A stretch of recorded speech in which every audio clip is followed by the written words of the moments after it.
నమస్కారం.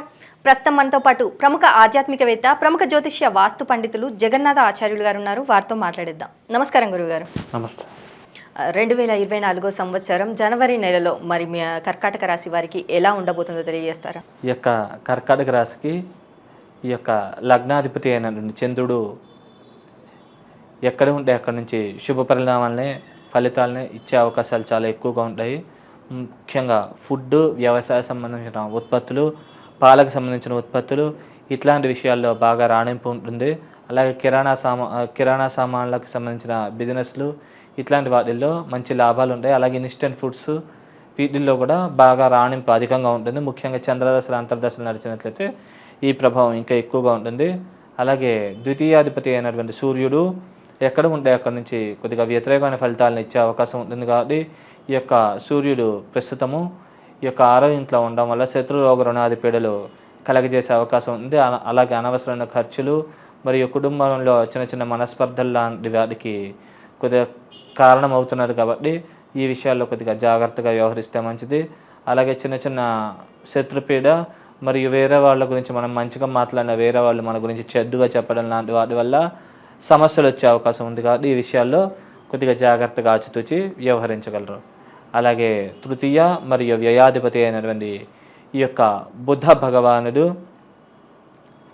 ఈ యొక్క 5వ ఇంట్లో ఉండడం వల్ల కొద్దిగా విద్యార్థులకి విద్య విషయంలో మార్కులు, మెరిట్ లాంటివి తగ్గే అవకాశం ఉంటుంది. కొద్దిగా చదువు విషయంలో కొద్దిగా జాగ్రత్తగా ఆచితూచి వ్యవహరించాలి. లేకుంటే కనుక సమస్యలు వచ్చే అవకాశం ఉంటుంది.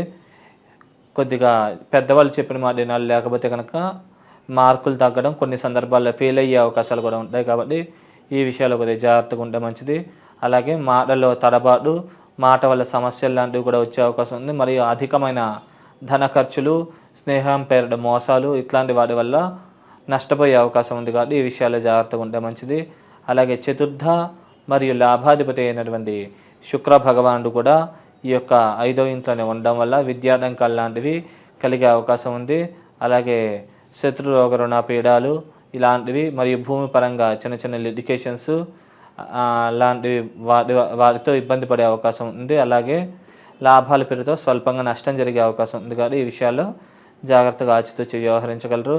అలాగే పంచమ మరియు దశమాధిపతి అయినటువంటి అంగారకుడు ఈ యొక్క 6వ ఇంట్లో ఉండడం వల్ల కొద్దిగా అప్పుడప్పుడు ఈ యొక్క చిన్న చిన్న ఇబ్బందులు ఉన్నప్పటికీ కొద్దిగా వరకు అధిగమించగలుగుతారు. కుజుడు 6లో ఉండడం వల్ల శత్రురోగ రుణాది పీడలు ఉన్నప్పటికీ కొంచెం వరకు వాటిని అధిగమించగలుగుతారు.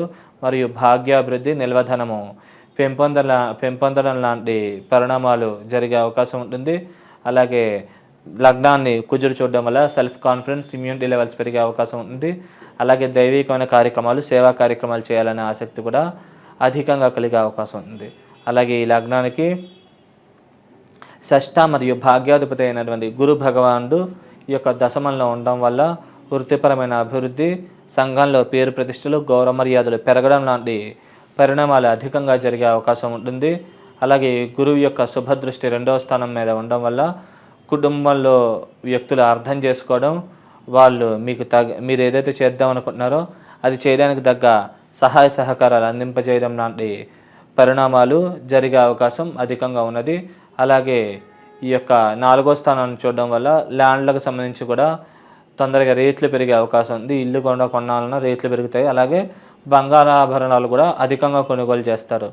అలాగే ఈ యొక్క గురువు 6వ స్థానాన్ని కూడా చూడడం వల్ల కొంచెం వరకు శత్రు రోగ రుణాది పీడలను కూడా కొంచెం వరకు కంట్రోల్ చేస్తున్నాడు. కాబట్టి కొంచెం వరకు శుభ ఫలితాలనే ఇస్తున్నాడు. దానివల్ల పెద్ద ఇబ్బంది ఏం లేదండి. అలాగే ఈ లగ్నానికి సప్తమ మరియు అష్టమాధిపతి అయిన శని 8వ ఇంట్లో ఉండడం వల్ల కోర్టు, న్యాయ సంబంధమైన విషయాల్లో వ్యతిరేకమైన ఫలితాలు, తీర్పులు వచ్చే అవకాశం ఉంది. ఈ విషయాల్లో కొద్దిగా జాగ్రత్తగా ఆచితూచి వ్యవహరించగలరు. లేకుంటే సమస్యలు వచ్చే అవకాశం ఉంది. అలాగే కుటుంబంలో కూడా చిన్న చిన్న చికాకులు, మనస్పర్ధలు లాంటివి వచ్చే అవకాశం ఉంది. భార్యాభర్తల మధ్య కూడా చిన్న చిన్న గొడవలు అయ్యే అవకాశం ఉంది. కాబట్టి ఈ విషయాల్లో కొద్దిగా జాగ్రత్తగా ఆచితూచి వ్యవహరించగలరు.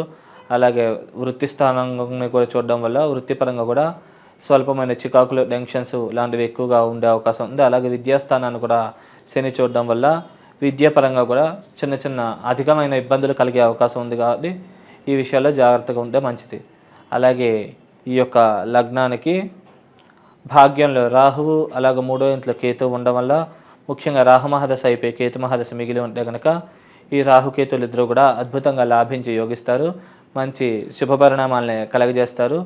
కాబట్టి బాగా సద్వినియోగం చేసుకుంటే మంచిది. నిల్వ ధనము, భాగ్యాభివృద్ధి, అనుకోని విధంగా అదృష్టం కలిసి రావడం, అనుకోని విధంగా వ్యవహార లాభాలు, అనుకోని విధంగా ధన లాభాలు లాంటివి కలిగే అవకాశం ఉంది కాబట్టి సద్వినియోగం చేసుకోగలరు. అలాగే భూములకు సంబంధించి పూర్వీకులకు సంబంధించి మీకు ఏమన్నా వచ్చే ఉంటే కనుక అవి లభించే అవకాశం ఎక్కువగా ఉంటాయి. ఒకవేళ ముఖ్యంగా వ్యక్తిగత జాతకంలో కనుక మీకు రాహుమహాదశ కాకుండా ముందుగా కేతు మహాదశ అయిపోయి రాహుమహాదశ మిగిలి ఉన్నట్లయితే కనుక ఈ అన్నిటి విషయాల్లో బాధించే అవకాశం ఉంది కాబట్టి ఈ విషయాల తగు జాగ్రత్తలు తీసుకుంటే కనుక అన్ని పరాలకు కూడా యోగించి లాభించే అవకాశం ఉంది.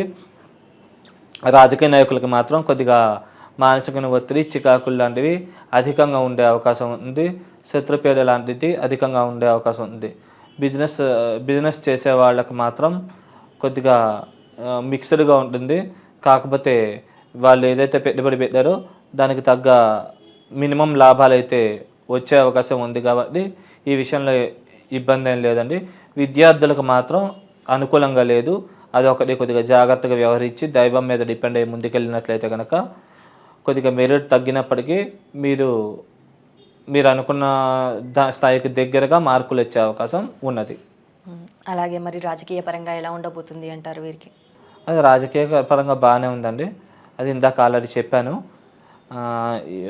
బాగానే ఉంది రాణింపు. అది కొద్దిగా చిన్న చిన్న మానసికమైన ఇబ్బందులు, చికాకులు ఉన్నప్పటికీ కూడా రాజకీయ నాయకులకి వాళ్ళకి కూడా కొద్దిగా బాగానే ఉంటుందండి. కాకపోతే టెన్షన్లు, చికాకులు మాత్రం బాగా ఎక్కువగా ఉంటాయి. అలాగే వీరికి ఆర్థిక పరంగా ఎలా ఉండబోతుంది అంటారు? ఆర్థిక పరంగా కూడా బాగానే ఉంటుందండి.